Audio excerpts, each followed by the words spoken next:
Hey, it's Aaron.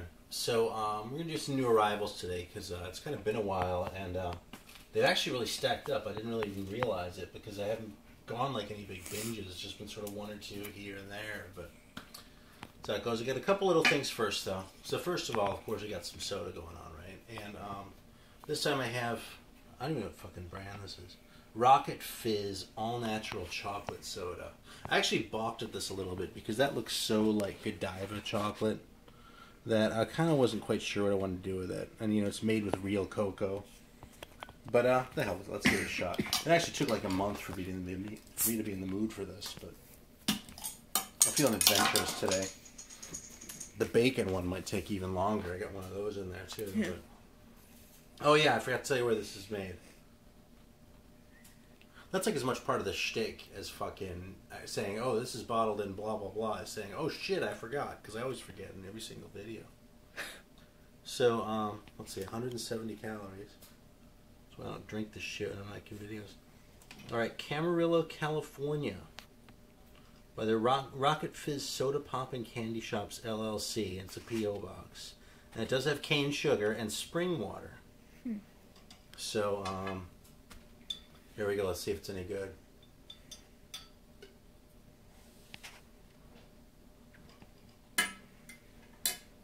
Wow, that's really good. This actually, honest to God, tastes like chocolate. No shit. Give me some. I mean, I'd be lying if I said it didn't have a little bit of sort of yoo-hoo going on in there. Wow. You know, it does taste a little bit like a yoo-hoo, but like without that sort of milky weirdness that's in a yoo-hoo. And I mean, it's a soda. I mean, it has like the mouthfeel and sort of the consistency of a soda. It has, since I talk about this a lot, I appreciate it when a soda like fills up your mouth with flavor, as opposed to that sort of going straight back thing and like only like coating your tongue. And this really is sort of like an all over the mouth type of soda. Yeah, this is damn good. If you're interested in chocolate soda, the only thing I can fault this thing on is I don't think it has any caffeine in it. And caffeine's always a plus. Yeah, there's no caffeine. Maybe there's some naturally occurring in the real cocoa, but I doubt if I'm feeling that. Here, go for it. Thanks. Snap. Cool. Alright, so got another little thing too I've been meaning to ask. I'm actually going to sort of appeal to the anyone who's watching right now. You can comment on this if you know something. But this thing turned up in a book that my mother-in-law checked out from the library, and she was using it as a bookmark and pulled it out, and I kind of went, holy shit, what the hell is that? So that looks like the logo that the Outlaws used, I think in the 80s. I'm not sure. I don't really know that band that well. It might be like a fucking club called Outlaws for all I know, but I'm pretty sure that's what's from the band. And it just looks like a sticker with sort of like this vinyl coating, but I don't know what this date means. You see how that's stamped on there? So there's the back. I mean, like I said, it just looks like a sticker, you know, one of those things where you sort of like break and peel, but... Is it a sticker? Yeah. Oh. But I don't know where this thing might have come from. If this was like some sort of promotional thing or like something. I doubt it came in a record. But because here's the thing, is the date is December 19th, 2014. Which, so it's, I mean, it's really recent. I mean, I don't know if they were on tour here or anything like that. So, if you have any idea what the deal with this thing is, you know, put something in the comments or drop me a line or something, because I'd appreciate you. Sort of be solving a little bit of a household mystery. So, alright, let's get to some records here.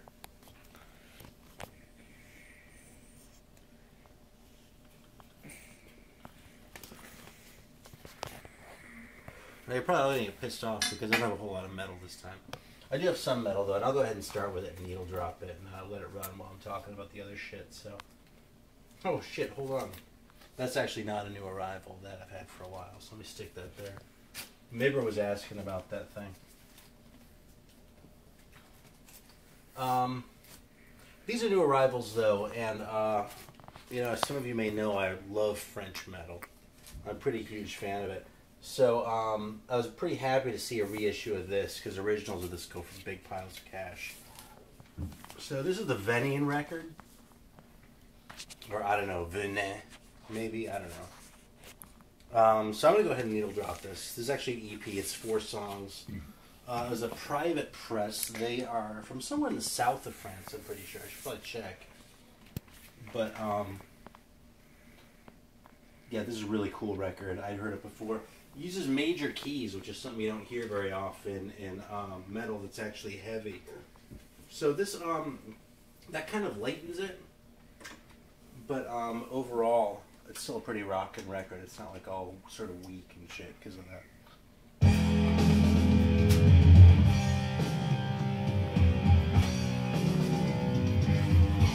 These 45s are reissues too. I think Reno might have shown one of these already. This is a band called Hotchkiss. And this is 38 tons, or 38 tonnes. I don't know. La Soie Vivre. And these are both really good too, especially this Hotchkiss one is awesome. They're both really rocking. And I basically bought these on the strength of the fact they're on the Chameleon label out of France, who not only put out this reissue, but also put out this one.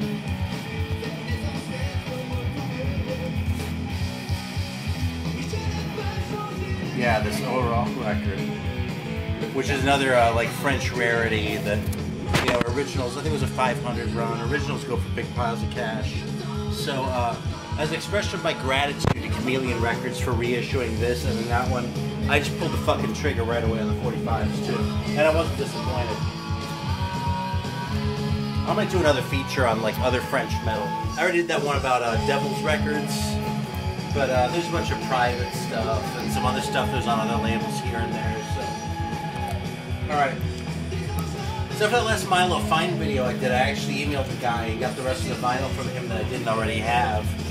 That was available from him. There's still some like on Discogs in there, but so let me show these off. I actually haven't played any of these yet, so.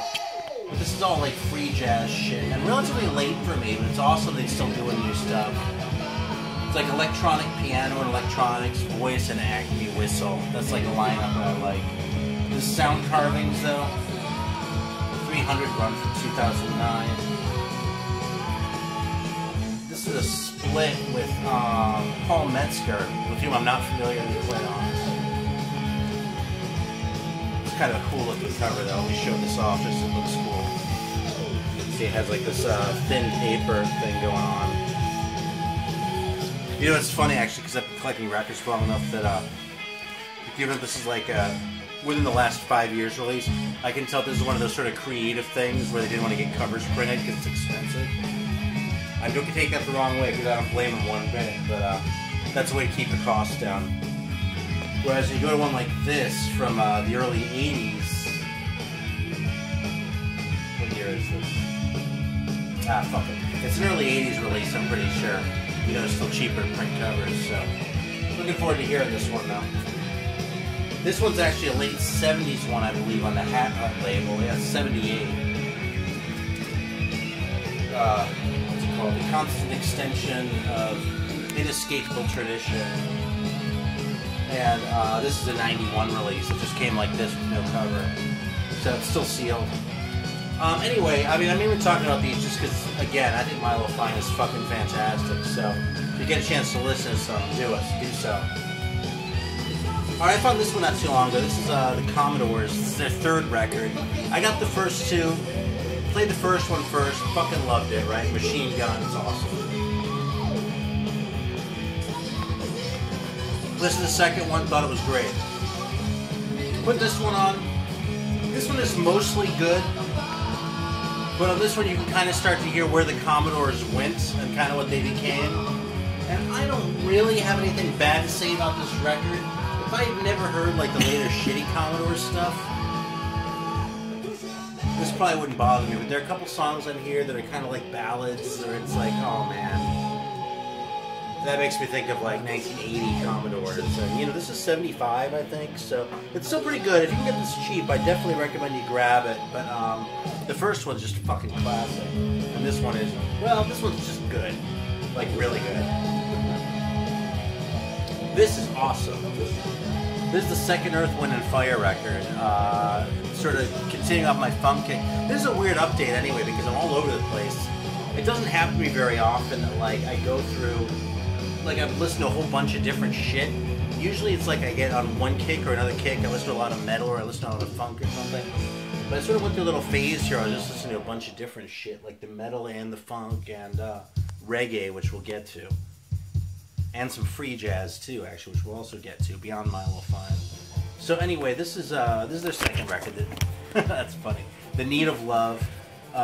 It's also, like the first one, very short. It's also very kind of just strange. There's all sorts of weird shit going on this record. It's really kind of hard to describe. I've never heard any funk records quite like the first two Earth, Wind & Fires. Even by the third one, which was still pretty distinctive, they had kind of scaled back some of the weirdness a little bit. So, give them a listen. This is a classic. This one's like being reunited with an old friend. The World is a Ghetto by War. I mean, you probably know the Cisco Kid and The World is a Ghetto if you know anything by this band. What an awesome picture. Seriously, that's how I turned on to War, is just like seeing the covers. And going, yeah, I pretty much need that. So, yeah, this is The World is a Ghetto. You probably already know it. It's an awesome record, though. I think that's my third copy. My first one went into Big Purge. I don't know what happened to my second copy. I could have sworn I had it because I got it cheap, but I didn't have it, so I had to get it again. And I'm glad I did, because this is one of my favorite fucking funk bands. Alright, this one. This is a jazz one again now. And I was really happy to see a reissue of this, because the same deal. Originals are expensive. This is Evan Parker, Derek Bailey, and Han Benning. The Topography of the Lungs. And this is actually the first release, if I'm not mistaken, on Evan Parker's label out of England. The lineup right there, so that's mostly just weirdness, is just, you know, the sax, guitar, and percussion. And it's really thoughtful free jazz, and I don't want to make that sound like it doesn't have feeling, because it does. But it's sort of, you can hear them like really sort of exploring the different themes and doing it in a collaborative way that even a lot of free jazz, you can sort of hear the leftovers from the hard bop era where, you know, the band is playing as an ensemble and there's the theme and then someone takes a solo and then someone else takes a solo and they sort of do that one at a time. On this, you can really hear them all doing it spontaneously and together, and it sounds so cliche, but composing at the same time, and it's fucking fantastic. So, in the liner notes on the inside, actually, it even has Evan Parker saying that, yeah, this was one of my first sessions as a leader, and basically me leading the session means that I called up Derek and Han, and they came over, and we turned on the tape recorder. You know, he was the one who made the phone call. That's what made him the leader. So, fascinating stuff. I got this one out long ago too. Got the same name as that Commodore. It kind of paid too much for it. This is an early. It's funny. This one sort of bookends this one in a way, except there's so much that came after this record too. This one is it's Donald Byrd record, obviously, like from the Blackbirds, and the guy who did all that funky stuff later on. This is mostly like hard bop stuff, but the last track on here is like sort of a long, like it's just called Freeform.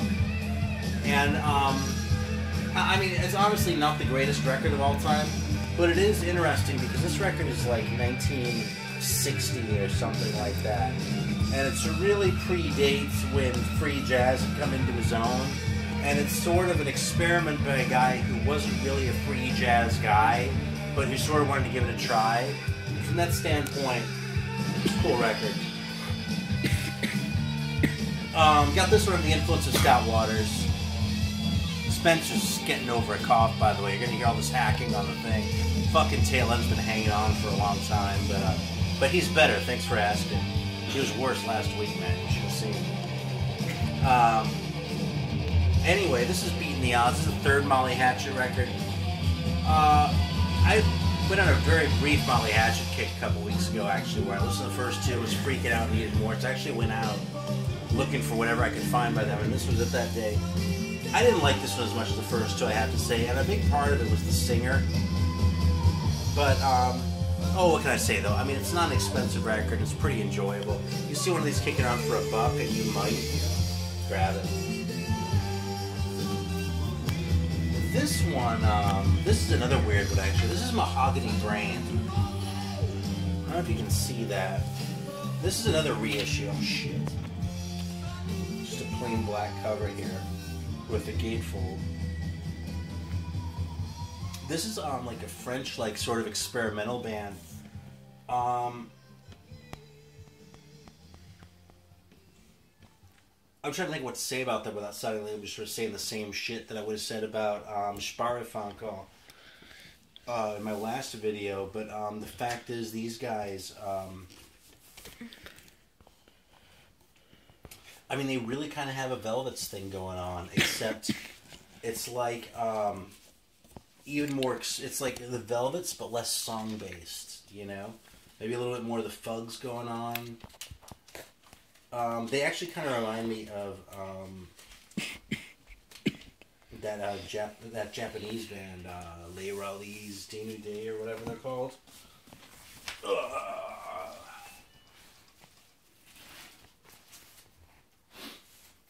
This band,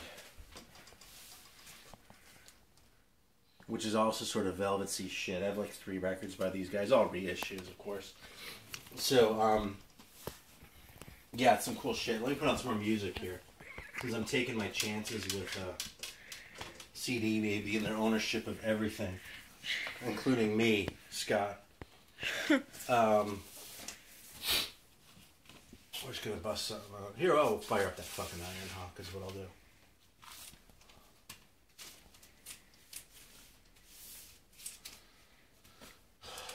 So, yeah, this was under discussion a couple days ago. It's not really the greatest copy of this record, but it's a pretty enjoyable record, though, man. I'm gonna fucking fire it up. Alright, so here we go.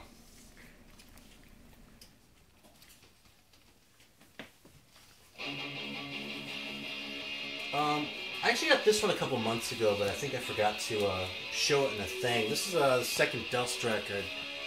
You know, I heard about this band back like in the early 90s, and I actually used to have a gatefold version of this.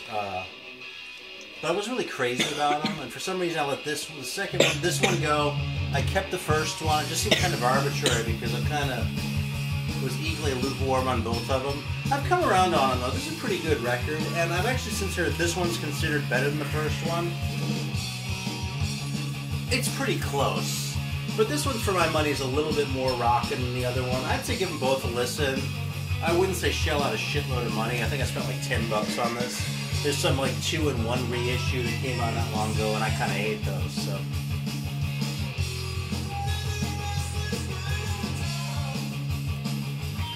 Alright, so after that sort of like omnivorous business I was doing for a while there, I got heavy into the reggae.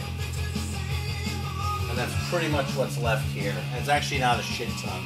The shit ton is actually my, what I've been playing stack. Can you see that? So this is all reggae shit. Just fucking, it's been all reggae here. That's a great cover. Fucking most of these covers are great. Yeah, man, I've been kind of freaking out over that shit. How about this cover? I might do a video just about that record. So anyway, there's some recent Gregory Isaacs reissues I've been sort of freaking out over because I really like Gregory Isaacs a lot. In fact, you know something?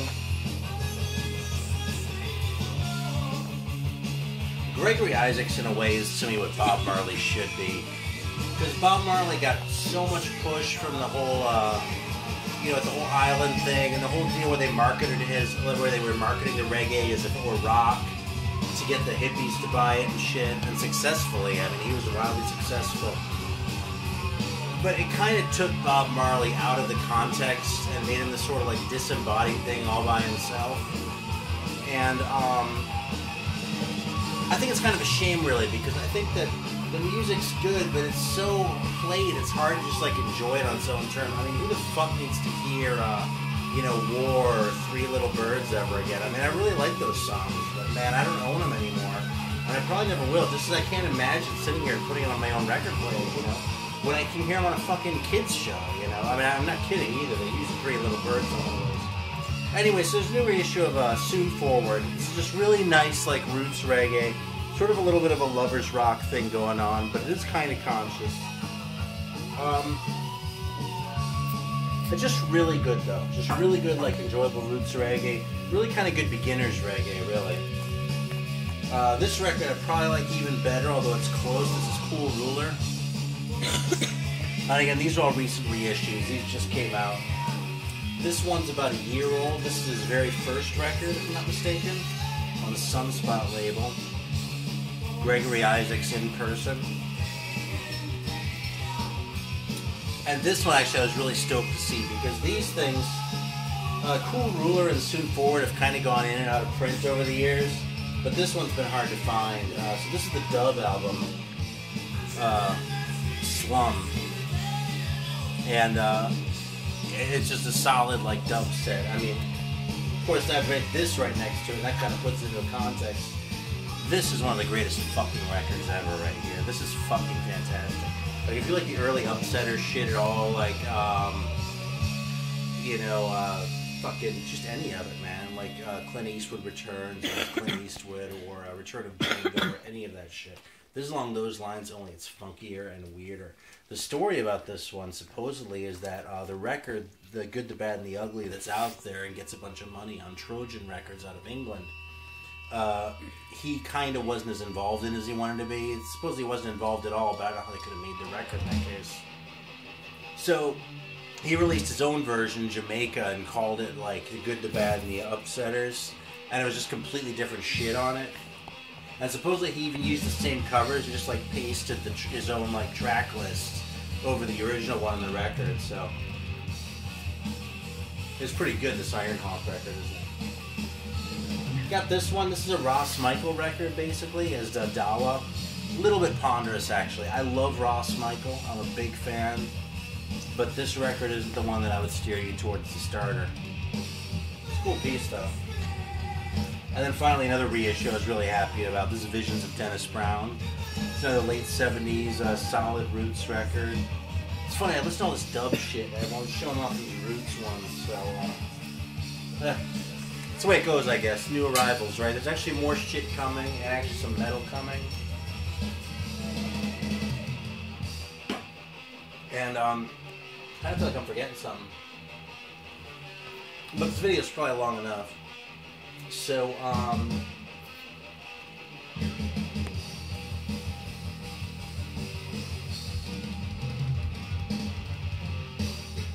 just gonna let that riff run for a sec.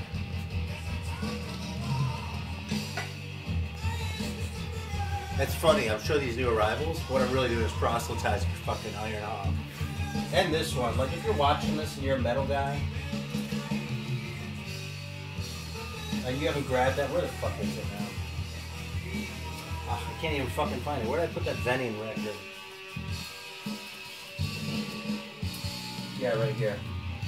Yeah, there you go, just so you can see it again. You should get this fucking thing. If you come across one of these cheap, you should probably grab it too, but someone will probably reissue it eventually, because it's hard to find. Alright, that's it. I'll let the thing go long enough. I've rambled long enough. Until next time, thanks a lot. Appreciate you watching.